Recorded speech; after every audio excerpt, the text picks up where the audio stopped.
Hello, I'm Nabuga Ayub. I'm 25 years old. I'm very strong and energetic.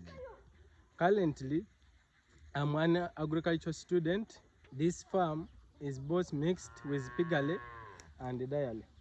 We carry out the following activities. With dairy, first of all, we carry out cleaning.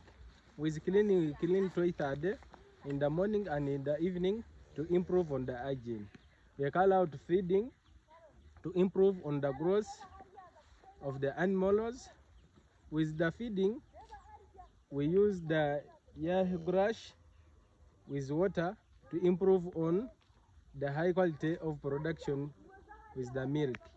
On the side of piggery, we do also the cleaning for proper hygiene.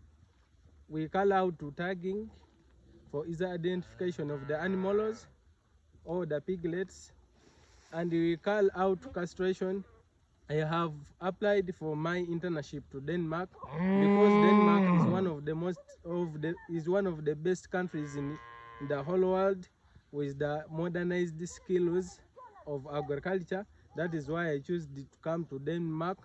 So if I get a chance to go to Denmark, I'll go and develop my skills and get modernized skills. I will come back and I teach my fellow Ugandans on how to improve on our agriculture.